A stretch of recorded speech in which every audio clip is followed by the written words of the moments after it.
एकता मंच संचालक वरिष्ठ शिक्षा कर्मी संघ प्रदेश अध्यक्ष अजय कुमार उपाध्याय ने जहां एक तरफ रोष जताया कि 1995 से हमने नौकरी शुरू की, तब से हमने घोषणा सुना था कि सिविलियन होंगे और आज भी सुन रहे हैं कि सिविलियन होगा।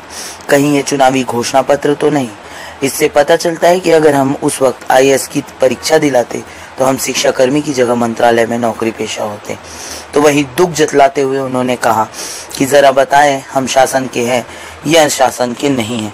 आइए देखते हैं क्या क्या कहा छत्तीसगढ़ डाइजेस्ट पर शिक्षा कर्मी के लिए एकता मंच के अध्यक्ष अजय कुमार ने। हम लोग यहाँ मुख्य सचिव महोदय की अध्यक्षता में जो हाई पावर कमेटी बनी है शिक्षा कर्मियों की विभिन्न समस्याओं को लेकर जो 23 वर्षों से आंदोलन चल रहा था, उस संबंध में माननीय मुख्यमंत्री जी ने कमेटी 23वां कमेटी गठित किया है, जिसमें सारे संघों को बुलाया गया है, छत्तीसगढ़ के 15 संघ को, जिसमें सभी संगठनों से पहले सुझाव लिया गया था। उसके बाद उन सुझावों पर माननीय मुख्य सचिव महोदय द्वारा स्वयं सभी विभागों के सचिवों को बैठाकर और हमें आमंत्रित कर सारी समस्याओं का हल करने के लिए, स्थायी समाधान करने के लिए आज महत्वपूर्ण चर्चा हुई, जिसमें एकता मंच की तरफ से मैंने सर्वप्रथम अपना प्रेजेंटेशन दिया, जिसमें संविलियन की बात शुरू करते हुए मैंने कहा कि संविलियन 1963 में 1/10/63 के राजपत्र के अनुसार मध्य प्रदेश में राजपत्र जारी हुआ माननीय राज्यपाल महोदय के हस्ताक्षर से, जिसमें प्रधान पाठक, शिक्षक, सहायक शिक्षक, इन पदों को जो जनपदकालीन शिक्षक कहलाते थे ये पहले, उन जनपदकालीन शिक्षकों को एक नाम दिया गया एब्सॉर्प्शन, मतलब होता है समावेश, गवर्नमेंट में समावेश। गवर्नमेंट में समावेश के लिए राजपत्र और जिन शिक्षकों का संविलियन किया गया उसका रिकॉर्ड मैंने माननीय मुख्य सचिव महोदय के सामने प्रस्तुत किया और उनकी कंडिकाओं को मैंने पढ़कर कि हम मध्य प्रदेश नहीं जाएंगे, न राजस्थान जाएंगे, न उत्तर प्रदेश जाएंगे।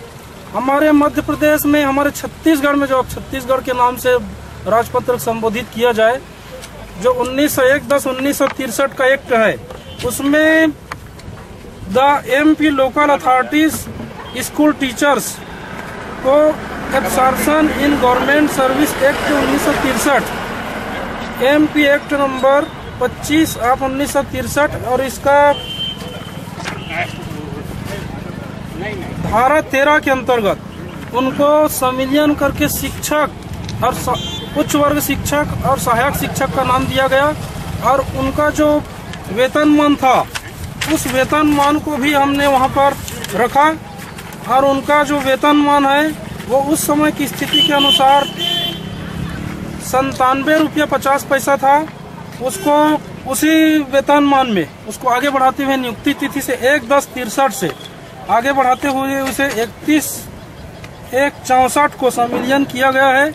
जो आप देख रहे हैं ये उनकी सर्विस बुक की फोटोकॉपी है और ये उनका वेतन है, ये उनका आदेश है और ये राजपत्र है जिसमें लिखा गया है the MP local authorities school teachers absorption in government service act 1963। इसमें 31/10/63 की स्थिति में मध्य प्रदेश सरकार ने गजट में सबसे पहले प्रकाशित किया।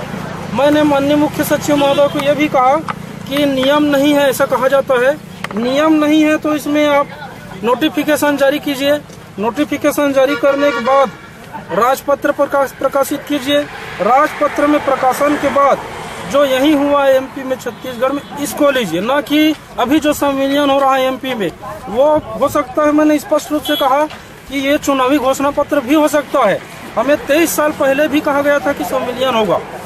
इसके साथ ही मैंने बताया कि हमने जब 1995 में नौकरी शुरू किया उस समय यदि हम IAS की परीक्षा दिलाते थे आज हम यहाँ मंत्रालय में छत्तीसगढ़ शासन में होते। हमने ये कहा कि हम 95 से शिक्षक के रूप में काम करेंगे, इस उद्देश्य से काम करते हुए आज उसी स्थान में खड़े हम, महंगाई भत्ता के लिए हो या पदोन्नति के लिए हो।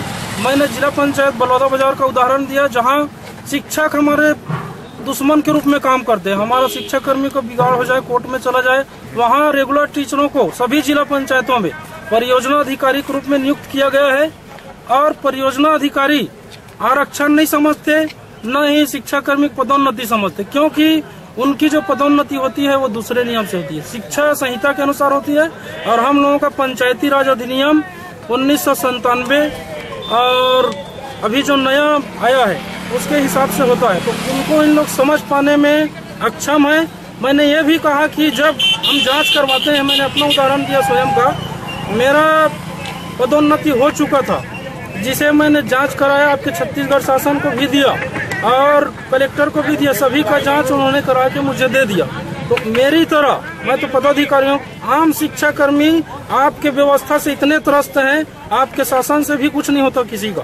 तो ऐसा व्यवस्था खत्म कीजिए सर, और 1,80,000 शिक्षाकर्मी जो हैं उन सबको एक मुश्त में आप संविलियन कीजिए, और यही संविलियन के लिए सही तर्क होगा। और बार बार आप बुलाते हैं हमको, हम और नहीं आएंगे। आप संविलियन कीजिए जिसमें मैं ऑर्डिनेशन नंबर 13 आप 1963 जनपद पंचायत में नियुक्त शिक्षकों का समावेश राजपत्र, इसके बाद में मैंने उन्हें बहुत सारे तर्क दिए। जिसे आपके पास धन की समस्या हो तो 1995 से हम कार्यरत हैं, वरिष्ठता अनुसार संविलियन का ऑर्डर कर दीजिए। 500 करोड़ आपने संविलियन के लिए निकाला है, उसमें मैंने 450 करोड़ का उनका बजट बताया। उन्होंने बीच में टोकते हुए मुझे कहा कि इसको आप वित्त विभाग के ऊपर छोड़िए, ये कैसे होगा, इसको हम बनाएंगे। और हमारे शिक्षाकर्मी भाई हमने ये भी कहा कि संविलियन के पदों की संख्या छत्तीसगढ़ के राजपत्र में 3 सितंबर 2008 में प्रकाशित हो चुका है। आपके शासन में जो प्रधान पाठक परीक्षा द्वारा 22,285 पद है, शिक्षक यूडीटी बिना परीक्षा के 44,414, सहायक शिक्षक और विज्ञान सहायक बिना परीक्षा के 2,582, कुल 69,281 पद में संविलियन होना है। तो संविलियन आप इसमें अपने ही पत्र के माध्यम से, राजपत्र के माध्यम से कर सकते हैं। और धन की समस्या आई तो धन की समस्या के लिए आपने 500 करोड़ निकाला है। और जो RT है केंद्र सरकार का, जो शिक्षा का अधिकार अधिनियम, उसमें सामान्य मुद्दे नामक आपने पत्रिका प्रकाशित करवाया है, जिसके पृष्ठ क्रमांक 66-67 में राष्ट्रपति से उपखंड D के खंड अनुच्छेद 250 के अंतर्गत वित्त विभाग से राज्य सरकार से अतिरिक्त धन RTE की प्रावधानों के तहत आप मांग कर सकते हैं। संविलियन के पक्ष में मैंने ये भी तर्क दिया कि मूल पद पर संविलियन करने के लिए हम जब मध्य प्रदेश में थे तो माननीय उच्च सुप्रीम कोर्ट में याचिका लगा, जिसका प्रकरण क्रमांक है SLP 20,257/94, प्रकरण क्रमांक 439/97 में पारित। नियमित शिक्षक के रूप में हमें भर्ती करने के लिए कहा गया। इन बातों को भी मैंने ध्यान पूर्वक रखा और बस्तर जिला को संचालक महोदय द्वारा इसको शिक्षा विभाग द्वारा आदेश दिया गया कि शिक्षाकर्मियों का संविलियन होना है। इसके लिए हमने पुराना DKS भवन मंत्रालय में संविलियन के लिए आवेदन नियमानुसार जमा किया। 1998 में जो नियुक्त हुए थे शिक्षाकर्मी, उनके आदेश में आपने लिख दिया कि सीधी भर्ती के पद के विरुद्ध यह नियुक्ति दी जा रही, तो उस पद के विरुद्ध में कोई दूसरा व्यक्ति नहीं आ सकता। उसमें हमारा ही संविलियन और हम उसी छत के नीचे काम कर रहे हैं। हमने यह भी कहा कि जब आप कहते हैं कि सरकारी कर्मचारी शिक्षाकर्मी नहीं है, हम मान लेते हैं, मगर हम स्कूल का जो पैसा है गवर्नमेंट का, उसको हम DD पावर के तहत हम खर्चा करते हैं। प्रधान पाठक और प्राचार्य के रूप में हम लोग नियुक्त हैं और चुनाव करा रहे हैं। आपका जो भी शासन का कार्य हम उसको करा रहे हैं, तो हम शासन के हैं या शासन का नहीं है, आप बताइए, तो वो बिल्कुल निरुत्तर हो गए। 2008 में राजपत्र में संविलियन था, जिसमें वेतनमान भी बता दिया गया था, 5वां वेतनमान 5,000 से 8,000 वाला, उसको भी हमने रखा है। शिक्षक अधिकार के तहत संविलियन, इसको भी रखा है। राउत कमेटी का जो प्रतिवेदन था, उसमें संविदा शिक्षक परीक्षा द्वारा शिक्षाकर्मी बनेंगे, शिक्षा गारंटी योजना शिक्षाकर्मी बनेंगे और शिक्षाकर्मी परीक्षा द्वारा शिक्षक बनेंगे। इसमें सिर्फ शिक्षा गारंटी और संविदा वाले संविलियन हो गए और हमारा संविलियन 23 साल से आज तक शिक्षा विभाग में नहीं हुआ। तो हमने प्रमुख रूप से ये सब रखा है और हमारी अन्य मांगों में 8 साल का बंधन और अन्य जो है B.Ed, D.Ed, अनुकंपा नियुक्ति, अन्य सुविधाएं, इनको भी हमने संविलियन के बाद सुधार करने के लिए कहा है। सारे संगठनों ने एक स्वर में कहा है संविलियन हो। नाम और परिचय।